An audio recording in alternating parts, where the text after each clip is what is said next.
Merci. Merci.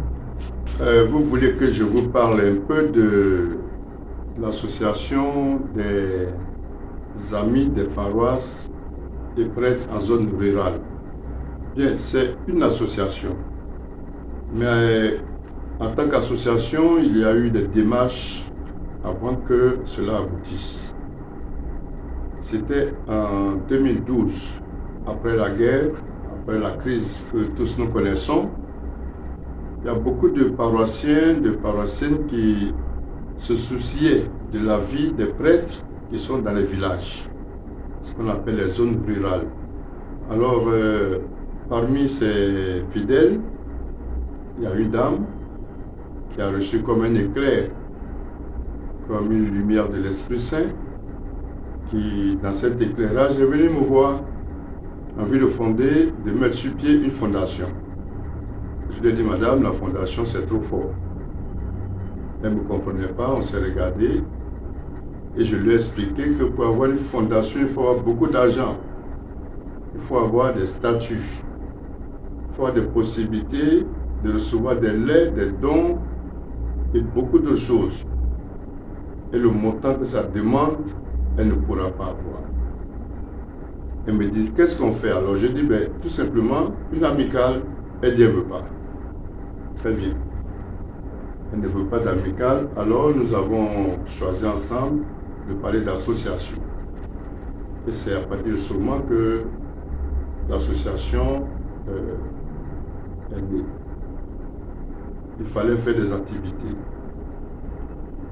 Ils ont commencé par la pizza, une première visite, pour que les prêtres qui travaillent dans cette pastorale puissent avoir un peu de moyens. Elles ont fait un don, je crois, de 282 000. Et avec cela, elles ont aidé les prêtres.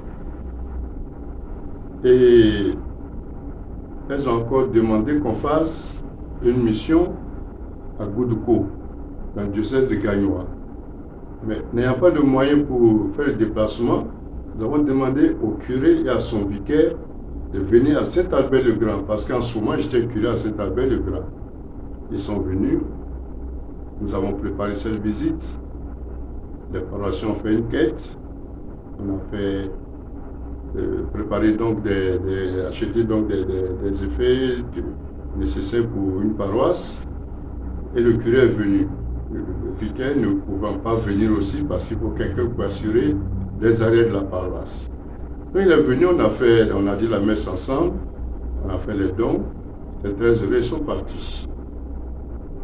Et nous avons organisé une autre mission, mais là dans le diocèse d'Abidjan. Les dames, parce que dans cette association, il n'y avait que des dames au départ, elles ont demandé qu'on aille dans la paroisse la plus reculée. Je leur ai dit, c'est Kosangui, c'est loin, problème de pistes, de véhicules. Bon, elles ont accepté quand même. Et nous sommes allés à Kosangui. J'avais en ce moment une voiture assez solide, une Terrano 4x4. J'ai demandé au père Yvonique Zoni de me donner sa voiture, il l'a donnée et nous sommes partis avec. Tout s'est bien passé et on a vu que ça pouvait prendre de l'ampleur. Donc j'ai dit, bon, pour être dans l'esprit de l'Église, il faut que cette association, en tant qu'association de fidèles laïcs, ait des statuts.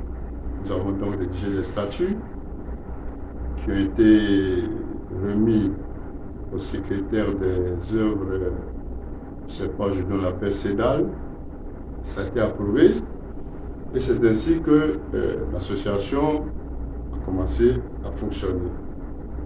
Beaucoup de choses ont été faites et je pense que c'est vraiment dans l'esprit de l'Église. C'est une inspiration divine que nous devons prendre au sérieux.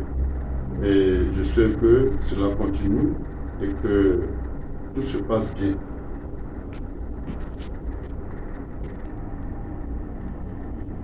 Cette association me fait penser à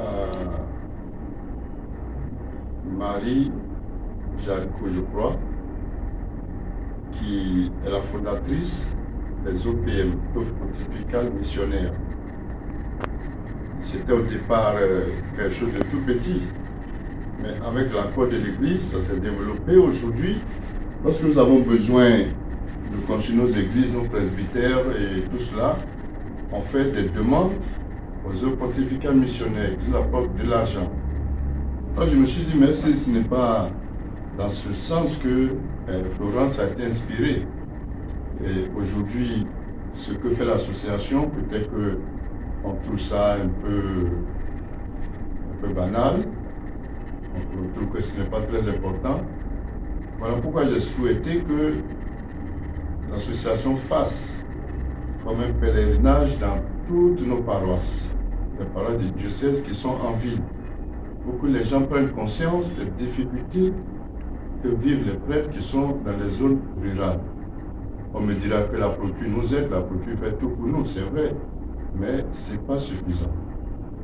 La procure seule, le diocèse seul, ne peut pas prendre tout en charge et ne peut pas suffire, comme on dit.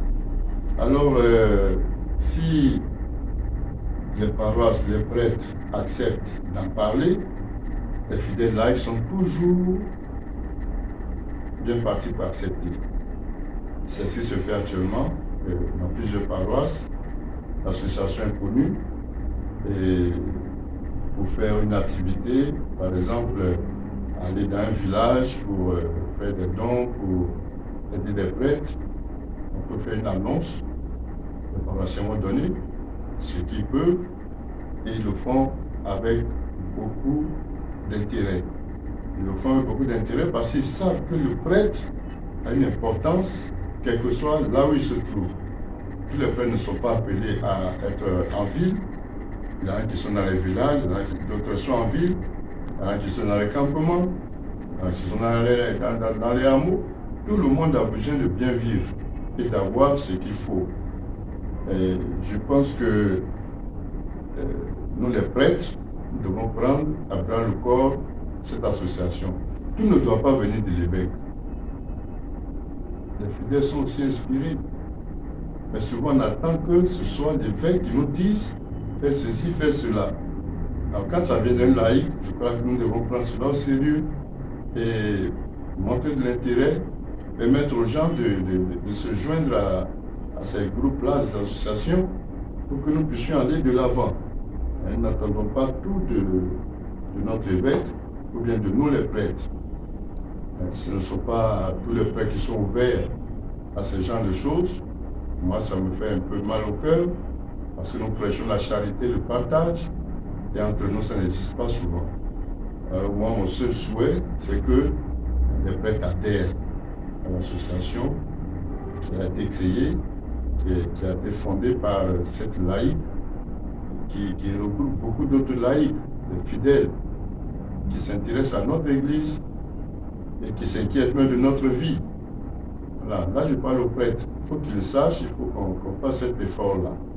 Quant aux laïcs, je pense que déjà, il y a beaucoup qui sont engagés à cela, mais il faut toujours que la présidente et les autres membres fassent le tour des paroisses pour faire connaître cette association, des amis des paroisses et des prêtres en zone rurale.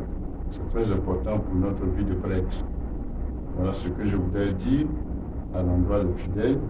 Soyez indulgents, comprenez la chose et puis adhérez avec beaucoup d'amour, beaucoup de foi et d'espérance. Pour ce qui est des dons, en nature ou en espèces, qui ont été faits dans les paroisses en zone rurale pour aider les prêtres, de 2012 à 2018 et 2019, on a pu collecter 10 millions, je crois, 500 francs. On va me dire que ce n'est pas beaucoup, mais je dirais que c'est trop. Il faut toujours optimiser les choses. Il faut prendre ça comme venant du cœur. C'est le don du cœur qui compte, ce n'est pas le don de la main. Alors si cette somme d'argent a été réunie En 7 ans, ça veut dire que à l'avenir, on peut aller loin, on peut faire plus. Je lisais dans les revues là, que l'association demande même qu'on lui offre une voiture. Et pourquoi pas une voiture 4x4 pour aller dans les villages. Et quand nous y allons, ce n'est pas facile. La première fois, nous sommes partis à Kossandi. Au retour, on a eu une crevaison. Heureusement qu'on était presque arrivé sur le goudron, on était à Memni, on a mis une crevaison, on a changé le pneu qu'on a mis, ce n'était même pas un bon pneu, et on s'est débrouillé avec. Alors je lance un appel aux fidèles chrétiens catholiques. Nous ne sommes pas les plus malheureux, les plus misérables, les plus pauvres de ce monde. Parmi nous, il y a des gens qui peuvent faire ce don, mais se mettre ensemble, offrir un véhicule, et c'est ainsi que commencent les grandes missions. À partir de rien, on peut tout faire. À partir de rien, on peut tout avoir. Je suis à cela et je prie le Seigneur pour que ce soit possible, tout simplement.